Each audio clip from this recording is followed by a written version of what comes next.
Hello and welcome to Complete Incast, the official podcast for Complete Inbox video games. I'm Spencer Brossman, your host, and today we're joined by special guest Patrick Heinbaugh. Patrick, how are you? I'm good, thanks for having me.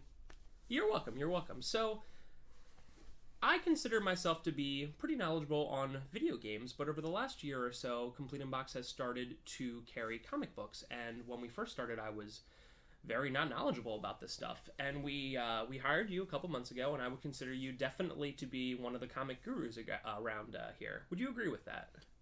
Yeah, I mean, compared to who else we have working right now, You mean like me, right? Yeah, you're way better than me.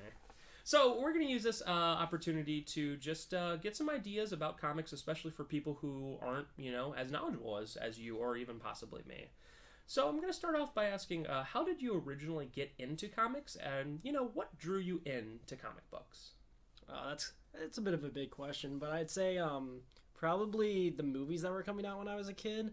I like to say that I really grew up in the golden age of comic book movies. People say we're in that now, but I think we're more in the silver age. Now, do you mean like the Spider-Man movies? Yeah, of the early Spider-Man 1 is probably like the one. I saw that in a Costco. I saw the ending of it. It got spoiled for me. And I'm like, I don't know what this is, but I need to find out immediately. And I think I rented it from Blockbuster or something. And from then I was pretty much hooked. And when I started really getting into like the comic side of it was there were these like hardbound encyclopedias. I think I found out at Borders or something. And it basically was encyclopedic knowledge of Spider-Man's world for like the past 40, 50 years he had existed to that point. And I got one for X-Men as well. And I would just read those, and I knew a lot about Spider-Man and X-Men without really ever reading a comic book. And then from there, it just kind of like laid dormant. And then when I was more in my teenage years, I kind of went back to it. And I think the first one I picked up was Watchmen when the movie was coming out. I bought that graphic novel, and I was like, whoa, comics can be dark and gritty now. Because I was in that age. So you started by pretty much going back to the past and learning about the original comics. Yeah. And learning that kind of stuff. Which now you don't really even have to do anymore because they reboot everything every week. But they weren't doing it that much, or at least in the early 2000s. They were going pretty straight. So given your knowledge of older and newer comics, would you say anything has changed about your overall perception of them from when you first started out in the early 2000s until now? Oh, for sure. It's like with any art. You grow and you figure out what stories you like being told more. When you're a kid, comics, it's like, oh, I want to watch these like goofy stories like play out like in the 1960s comics. Then when you get in your teenage years, you want the edgier, grittier comics. But now I'm way matured past that. Edgy and gritty does not. And just like with most hobbies, for me with video games, as you get more into it, you get a little bit more not jaded, but like what you want and what you like, kind of thing. For sure, I've definitely noticed in the past couple of years, I prefer comics written from like the 2000s onward, because that's when they started really getting more inclusive, more written by people who might not have originally written comics. And you actually just drove me straight into, you did a very good job of driving me into my next question. Was, do you feel that any random comic just coming out any single week is of better quality now or in the past? And I think you actually just answered that question. Yeah, and especially right now with DC's Rebirth initiative, the New 52 wasn't really gelling with a lot of people, and a lot of the good series from that had already ended and were just kind of fluttering around. So they call the golden age of comics, the 40s and stuff like that, in terms of that's when everything was like really starting out. But you would consider the age that we're in one of the golden ages in terms of just pure quality. It's hard to say. I think every age has its own except for the 90s, right? Yeah, no, 90s comics were pretty bad, but there are still good 90s comics out there, and the 90s, we're pretty much in the modern age right now. I don't know exactly if we consider the 90s bronze or modern, but they're very close together. Is there something that separates a comic that would come out today in 2016 from, stuff in the past, something we haven't seen before? Digital art, for sure. So the quality of the artwork would be better. I don't know if it would be better, just different. Classic pencils, inks, and colors are just different, and it's what you prefer. And I like both, but I definitely see like there is a quality change that you have to like keep in mind. Interesting. Now, when it comes to comics, of course, part of reading comics would be keeping them and collecting them. What are your general thoughts on comic collecting? It's interesting. I don't really collect myself. I mean, I buy comics weekly. That's mostly to read them. I do bag and board them, keep them nice in case they are ever worth any money. Because I'm usually not like too against parting something, because I can always pick up the trade or something. But it's so random and so selective. I couldn't keep up with it. I don't know how some people do. And that leads me into my next question. We have to deal with this weekly simply due to us carrying new comics, and that would be, what are your thoughts on variants, comic book variants? For the layman out there, essentially a variant would be pretty much the exact same comic, but they release different front covers. And oftentimes, like in the case of Walking Dead, say Walking Dead issue number 100, they release like 9 or 10 different variant covers. And over the course of time, some of them become pretty worthless, and some of them become worth quite a bit. And I personally struggle because, as a smaller store, it's like we don't get as many variants as, other places. And there's some people who only want the variants. So what are your general thoughts on just variants? I think variants in principle are a really cool idea that can be ruined really easily. I'm a big sucker for cover art. I think cover art is a completely different kind of art form than interior art. Some people only are cover artists, and getting their art is very, very important. And I have noticed that when I've talked to you when new comics come in, that I'll say, "Oh, I like that front cover," and you'll say, "Oh, well, that's done by so and so, but the inside's done by another person." Does that happen often? A lot, yeah. Alex Ross, he's done a lot of interiors. He's primarily a painter. I actually had designed a booklet around his cover art. But he is doing like 3 or 4 covers for Marvel right now, but he hasn't done interiors since mid-2000s probably. I mean, would you say that the cover, because that's what you see before you purchase the book, is more important than the actual contents of the art of the inside of the book? It can be. I mean, there are great interior artists and bad cover artists and vice versa. But back to variants, you're paying for that artist cover. So All-Star Batman just came out. We got like 4 or 5 covers, and I bought 3 covers because some of the cover artists I just really liked. But those were all $5. Those were the price of the book that you were buying. So you're getting all that. But then there's like these 1 in 100 variants that are like $100, $200, and it's like, that's not worth it. Just because they're rare, just because they only print like 1 or 2. And it is tough because it seems to happen just over and over again. These, unlike video games, new comic book series come out all the time. Oh, yeah. And like we're seeing with the DC Rebirth, oftentimes the same hero, let's just say Batman. I mean, there's been hundreds of Batman series. Yeah, Rebirth isn't that much of an issue because they are doing this thing where they're not doing 1 in 50s, they're not doing 1 in 100s, they're just doing another variant cover. If you like that one more, you can pick it up for the same price. But they also did, like, Dark Knight 3 came out a couple months ago, the first issue. They had, like, 50 variants. And, like, there were at least 2 or 3 of them that were, like, $300. I've seen them. And that's cover price, or is that just what the market determines? That's not cover price. That's just, it's that rare. And by that, like, specific of an artist, I think it was Jim Lee and Frank Miller's covers that were, like, $300. And, like, great artists, great people, not worth that. See, it's interesting because video games, for the most part, there are a couple counterexamples, but for the most part, video games get expensive later once they're hard to find. We don't see with video games a game coming out, like No Man's Sky released a couple days ago. We don't go, oh, No Man's Sky, well, that one is like, there's this crazy one where it's a black cover and it's like $300. We don't see that until later. And that's what interests me so much. When you or Brad would come up and be like, oh, we've seen this variant, it just came out today and it's $200. And it's like, how do people know already? It's like the market has dictated that already, and that fascinates me. Yeah, I'm not, since Brad does the ordering, I don't know a whole lot about what they send and how they send it, but I think it's like you buy 100 issues, they'll send you a 1 in 100, which will be like out of 1 of every 100 issues you get this variant, and that's so rare, they print it so rarely that it's going to be just worth a lot because they're not going to print a lot of it. And it's kind of scummy, I think, but and a lot of people want those covers, but a lot of people just can't afford it or get it. It's really a fine line because people do like special edition stuff. But when you make it too special edition, it makes it hard for the average person, and you have the person may threaten to not purchase anymore because it's just so hard for them to find something. It's interesting where they find themselves now, because back in the 90s, variant covers were just a dime a dozen. They'd print 1 million of them because they thought everyone would buy them and they'd be rare, and now they're worth nothing. These holographic covers we get in, I usually get priced down to $1 or $2. Well, that's the major thing. We see it with video games all the time in the stores. People will look at the expensive games and go, oh, I had that, it happens every day, multiple times a day. Oh, I had that, but my brother sold them, or my mom sold them, or we broke them all, and why are they so expensive? It's because of that. If everyone bought 10 copies of, whatever random rare old game and kept on to it, well, it wouldn't be rare and it wouldn't be expensive because everyone would have 10 And copies. you just described how 90s failed. And that's exactly more like why the bankrupt 90s... Yeah. and then because they just kept doing That's that. exactly why the 90s comics failed. So speaking of current comics, would you say that you have a current favorite series that is out or possibly coming out in the near future? Yes, I brought two examples for this because the one series actually just came out today and I just read it today. So I'm kind of hype on it, but for a good reason. I already mentioned it. It's All-Star Batman by Scott Snyder.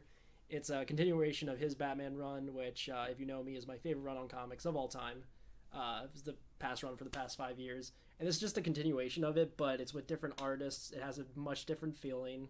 Kind of feels like Mad Max meets Grindhouse, but with Batman. A darker Batman? It's not dark. No, it's fun. Oh, so it's a more over-the-top Batman. Yeah, and it is still dark.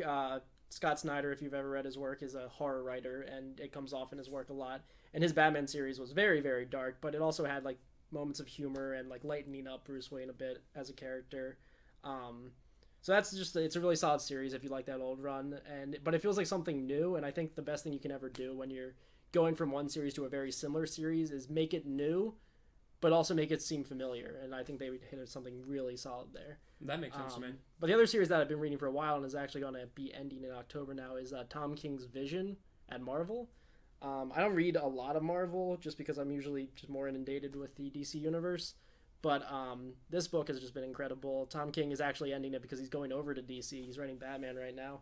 But he's writing this like book that feels like a 1960s paranoia thriller with Vision, who, if you've seen like Age of Ultron or any of those Marvel movies, he's an android created. He creates this family, and like at first they're happy and they're normal, and then things start happening that just get under your skin. I've never had chills like I have with this book, and it doesn't feel like a superhero comic. It doesn't feel like something Marvel would publish. It's just something really special, and I think nothing Marvel or maybe even DC will release in the next couple of years will like compare to it.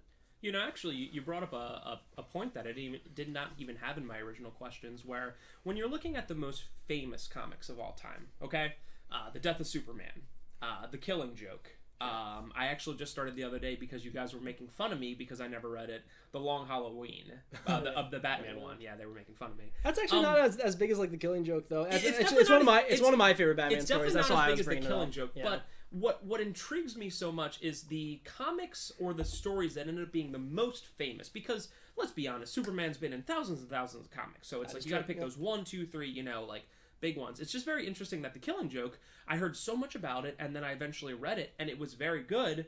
But for people who haven't read it, it is a very short story. Oh, yeah. It's your normal, comic books, 30, 40 pages. It was probably like 60, 70 pages. Killing Joke's weird because it wasn't intended... I don't really know how it was intended to be written. Like, graphic novels back in the day would sometimes just come out and they'd be like 100 pages like that. They'd kind of be flimsy. Because now graphic novels, as we read them, are usually collections of various comic books that come together, like the first 6 issues of just one of a story. But I think Killing Joke was either like a giant size or like a big one shot, and then it took off so big it wasn't even supposed to be an in-continuity Batman story. People just liked it that much that they were like, well, we can just there's not really much more to put with it because there wasn't any other story written with it, so we can just add some material and put it in a book, and here you go. So we've talked quite a bit about good comic books. Let's just switch gears to bad ones. Is there any current comic series or possibly past comic series or even superhero in general that you just hate, that you would be considered to be your most hated? I don't hate a lot because I usually avoid bad comics. My least favorite comic book of all time is Dark Knight Strikes Again by Frank Miller. It's the sequel. Does not Frank Miller normally do very, very quality stuff? Not recently. So this is a relatively recent one. This was actually like the start of the fall of Frank Miller, which could be a podcast all itself. I won't go into it. But he did very solid work in the 80s with Dark Knight Returns, Daredevil, etc. But he lost his artistic style. This comic it's racist, it's sexist, it's pedophilic at times. It's a complete mess, and I wouldn't recommend it to anyone. And the art looks terrible. It just looks awful. I'm very, loose about comic art because I'm an artist myself and I know how hard it is to do, but I could do better, and I'm not a comic artist by any means. Is there any particular hero or subject matter, I guess, like not using like heroes specifically that you just think is lame. Like, you know, Aquaman in general gets ripped on for, in general, being kind of lame. Yeah, I like Aquaman. He's a really good character once you sink your teeth into him. I'm really... people will, like, get angry about me for this, but I do not like Gambit at all. I think he's the most 90s superhero ever. Just, like, dust jacket, pull. For me, not knowing much about the X-Men at all, because I haven't seen very many of the movies, I instantly think of like early 90s stuff when I think of X-Men. So, yeah, and that's when they got the most popular. He just has that early 90s look to him. And well, he was from the 90s, yeah, that's when they created him. I'm much more of a early 2000s, 1980s X-Men guy, so he doesn't... But I mean, there are plenty of characters who are written poorly, but still are good characters. One of my favorite characters is Red Hood, and he has never had a good comic book written about him. Like, ever. Isn't that a shame when you have such a good character and you just want to see them do something, you know, a specific thing, and they just don't? Yeah, them. Happens all the time in comics. Let's switch over to one quick more subject for this episode, comic book stores in general. So within the last year or so, Complete in Box has focused more on comics to deliver new comics and subscriptions and new release comics to people. It's done fairly well, and people seem to like it. So much so that we have more subscribers than I originally anticipated. And I really, obviously, appreciate, you know, all the support from the community and all that. That being said, as a technical comic store, which I guess we could call ourselves because we have many comics and new comics, I feel that we can talk about the general state of comic stores. How do you feel comic stores are generally perceived by the general public, that being someone who is not very knowledgeable of comic books? Comic stores are daunting. No one really knows what they are until they're in one. They're not really new reader friendly, unfortunately. I feel like someone would be much better off going to like a Barnes & Noble and picking up a trade that they know they want. But I mean, you also, when you go to a comic book store, you're going to get that knowledge. If you come up to someone who's like, I've never read Batman, what's a Batman story I can read? You will get something. And maybe it won't be... Sometimes you might get too much knowledge on that. Maybe. I mean, cut them off if they go on too long. But I remember we had some guys come in, and the guy was like, my wife really likes The Flash. I tried to get her Flashpoint, the comic book, and she wasn't really into it. I'm like, well, that's not really a good start. I would definitely recommend Flash Rebirth, which is what a lot of the TV show was based off of, and then going towards Flashpoint. And unfortunately, we didn't have it, so I couldn't give him a copy at the time. But I'm just like, if we ever get it, or if you go out and find it somewhere, read that. And he was very like thankful and just happy. And that's like the sort of knowledge you can't get at Barnes & Noble. But that word daunting that you use, that's generally how I feel about it. Whenever I just like happen upon a comic store, although I'm kind of in the same neighborhood when it comes to what I do and what I specialize in, sometimes I just feel like it's like daunting, I guess is the word. Like, it's like, I'm not meant to be here. You know what I mean? Like that kind of thing. Do you generally, now this is not every store. Obviously, there are many stores that are very welcoming, but in most of them I've been in, I just feel like, whoa, yeah. I'm out of my element here, and I feel like that should be something I should be in my element. Do you feel the same way? It depends where you go. Like you said, and 50% of comic stores, I've always said, depends on the people and how they welcome you. I've gone to 2 comic stores that I'm not going to name, obviously, when I'm up at in school, and the first one I went to, people don't really talk. There was one guy who would always talk and was very nice and had a very large amount of knowledge and was very nice, but they generally just kind of kept to themselves. They were a big store. They didn't really need new readers or new people in. But then I went to a store a little bit closer, and the first time I went in, the woman there was just like, hey, what do you like to read? They were super all about independent comics too, if you weren't into superhero comics, and they just wanted to get people reading. And I'd see like families and small children and people just going there getting a new comic book every day, which isn't something you see a lot. And so when I walked in there the first time and like got that warm welcome, like started talking about comics like that, I opened a sub box that day.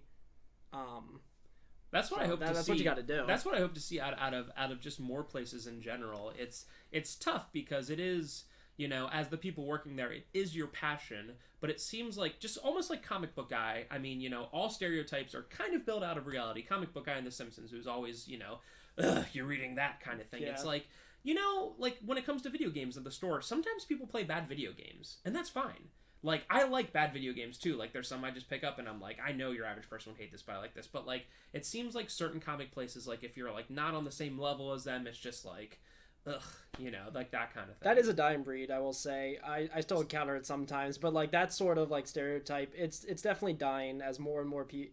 as comics get more inclusive, you will see more people have it become their passion without having to like be up in arms about it. Make it their only passion. Yeah, because you don't have to like the amount I do a lot of comic related art at my school, and in class people will ask me about comics all the time, and I could like go off on them, but I'm not going to. I just like, this is what I like reading, this is what I'm into. That's the basic information they need, and they're like, oh, that's really cool. So in general, for comic stores in general to help their image with the, you know, the general public would just be accepting and just be like, you know, helpful, just take that extra step is what you're saying. And, you know, obviously a thing you can always do is just suggest things to people. Like, people want to hear what other people like. Like, stories that have a common, like, understanding and have people reading it all at once and then can talk about it. That's something really special. That store I went to also had, like, a comic book club. I never went to it because I didn't have time. Neat. But that's, like, super cool because people can just talk about one story and then everyone can feel like they know what they're talking about for once. I'm glad. That's actually a pretty good idea. If we had more time at the store, that's actually a pretty cool. Yeah, one. and they had several ones. There was like a teen, there was a woman's only, there was just the whole store. Really cool ideas. That's awesome. Well, listen, thank you guys very much for listening to Completing Cast episode 4 with Patrick Heinbaugh. Tune back in for episode 5, where I'm going to ask Patrick some more fun questions. Thanks for listening.